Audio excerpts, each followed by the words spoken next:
Hi friends, welcome to Gomathi food channel. இன்றைக்கி வீடியோவில் முட்டைகோஸ் கடலைப்பருப்பு மசாலா கறி தான் நம்ம இன்றைக்கி எப்படி செய்கிறதுன்னு பார்க்க போகிறோங்க. இது நீங்கள் சாதம், சப்பாத்தி, பூரி கூட தொட்டு சாப்பிடலாம். நல்ல ஒரு அருமையான முட்டைகோஸ் கடலைப்பருப்பு கறி எப்படி செய்கிறதுன்னு பார்க்கலாம்.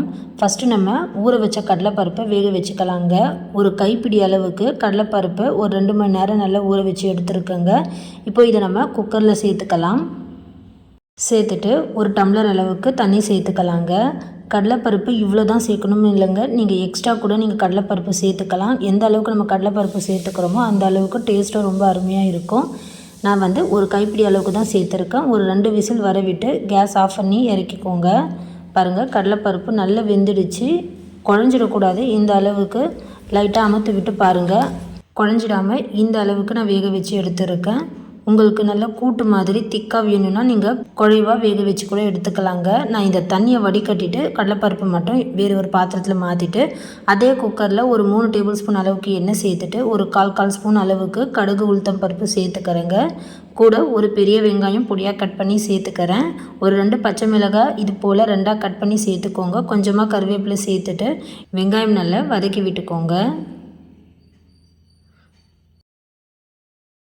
ஓரளவுக்கு வெங்காயம் நல்லா வதங்கி வந்ததும் அடுத்ததாக இதில் 1 ஸ்பூன் அளவுக்கு நம்ம இஞ்சி பூண்டு விழுது சேர்த்துட்டு இஞ்சி பூண்டோட பச்சை வாசனை போகிற வரைக்கும் கொஞ்சம் நேரம் நல்லா வதக்கி கொடுங்க. இப்போது இஞ்சி பூண்டோட பச்சை வாசனை போனதும் அடுத்ததாக முட்டைகோஸ் சேர்த்துக்கலாங்க. ஒரு 300 கிராம் அளவுக்கு முட்டைகோஸ் எடுத்துருக்கேங்க. இந்த மாதிரி நல்லா நீளமாக சீவி எடுத்துக்கோங்க. நான் பஜ்ஜி சீவிர கட்டையில் சீவி எடுத்துருக்கேன். உங்களுக்கு எது சௌகரியமாக இருக்கோ அந்த மாதிரி நீங்கள் கத்தியால் கூட குட்டி குட்டியாக கட் பண்ணி சேர்த்துக்கலாம்.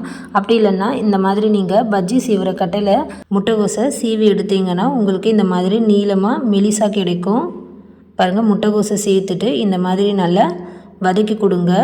ஒரு 5 நிமிஷம் போல் முட்டைகோஸை நல்லா வதக்கிக்கோங்க. அதோட பச்சை வாசனை போகணும், அது வரைக்கும் நல்லா வதக்கிட்டு ஒரு 1/4 ஸ்பூன் அளவுக்கு மஞ்சள் தூள் சேர்த்துக்கோங்க. ஒரு டேபிள் ஸ்பூன் மிளகாய் தூள் சேர்த்துக்கோங்க.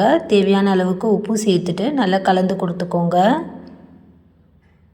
இப்போது மசாலா எல்லாமே சேர்த்து நல்லா வதக்கி விட்டதும் இப்போது இதில் நல்ல ஒரு பழுத்த தக்காளி கட் பண்ணி சேர்த்துக்கோங்க. வேக வச்ச கடலைப்பருப்பும் சேர்த்துக்கோங்க. சேர்த்துட்டு இப்போது இது எல்லாமே சேர்த்து ஒன்றா நல்லா கலந்து கொடுத்துக்கோங்க. ஒரு 2 நிமிஷம் இப்போது இது எல்லாமே ஒன்றா சேர்த்து நல்லா வதக்கி கொடுங்க. நல்லா வதங்கி வந்ததும் ஒரு தட்டு போட்டு மூடி வச்சு தக்காளி நல்லா சாஃப்டாக வேகிற வரைக்கும் அப்படியே இதை சிம்மில் வேக வச்சுக்கோங்க. தக்காளி நல்லா இந்த மாதிரி சாஃப்டாக வெந்து வந்ததும் அடுத்ததாக இதில் ஒரு 1/2 ஸ்பூன் அளவுக்கு கரம் மசாலா சேர்த்துக்கலாங்க. கூட ஒரு டேபிள் ஸ்பூன் அளவுக்கு தேங்காய் துருவல் சேர்த்துக்கோங்க. கொஞ்சமாக மல்லி இலை சேர்த்துக்கோங்க. இப்போது இது எல்லாமே ஒன்றா சேர்த்து நல்லா கலந்துக்கலாம். உங்களுக்கு நல்ல ட்ரையாக உதிரியாக வேணும்னா இந்த ஸ்டேஜ்லேயே நீங்கள் இறக்கிக்கலாங்க. கடலைப்பருப்பு ஆல்ரெடி நம்ம வேக வச்சது தான். முட்டைகோஸும் நல்ல ஓரளவுக்கு முக்கால்வாசி நல்லா வெந்திருக்கும். நீங்கள் சாம்பார், ரசம், சாதம், குழம்புக்கெல்லாம் நீங்கள் சைடிஷாக வைக்க போகிறீங்கன்னா இந்த ஸ்டேஜ்லேயே நீங்கள் இறக்கிக்கலாங்க. இதுவே நம்ம சப்பாத்தி, பூரிக்கெல்லாம் தொட்டு சாப்பிட்றதுக்கு முட்டைகோஸ் நம்ம வைக்க போகிறோம்னா இதில் நம்ம தண்ணி ஊற்றிட்டு மறுபடியும் வேக வச்சு இறக்கிக்கலாங்க. அப்போது தான் நல்ல ஒரு திக்கான சைடிஷாக கிடைக்கும். சப்பாத்திக்கு தொட்டு சாப்பிட அருமையாக இருக்கும். அடுத்ததாக நம்ம இதில் தண்ணி சேர்த்துக்கலாங்க. நான் 1.5 கிளாஸ் அளவுக்கு தண்ணி சேர்த்துருக்கேன். ரொம்ப அதிகமாக தண்ணி சேர்த்துட்டோம்னா மறுபடியும் வற்ற வைக்க வேண்டியது இருக்கும். இப்போது நம்ம குக்கர் மூடி போட்டு ஒரு 2 விசில் வர விட்டு ப்ரெஷர் ஃபுல்லாக ரிலீஸ் ஆனதும் குக்கரை திறந்து பாருங்கள். உங்களுக்கு தண்ணி போல் இருந்தால் கொஞ்சம் லைட்டாக வற்ற வச்சுக்கோங்க. நான் இதை மறுபடியும் கொஞ்சம் லைட்டாக சிம்மில் வற்ற வச்சுக்கிறேங்க. பாருங்கள், இந்த அளவுக்கு நல்லா திக்காக ஒன்று போல் வந்துடுச்சு.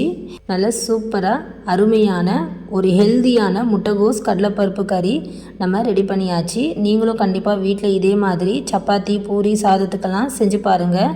செஞ்சு பார்த்துட்டு எப்படி இருந்ததுன்னு மறக்காமல் கமெண்ட் பண்ணுங்கள்.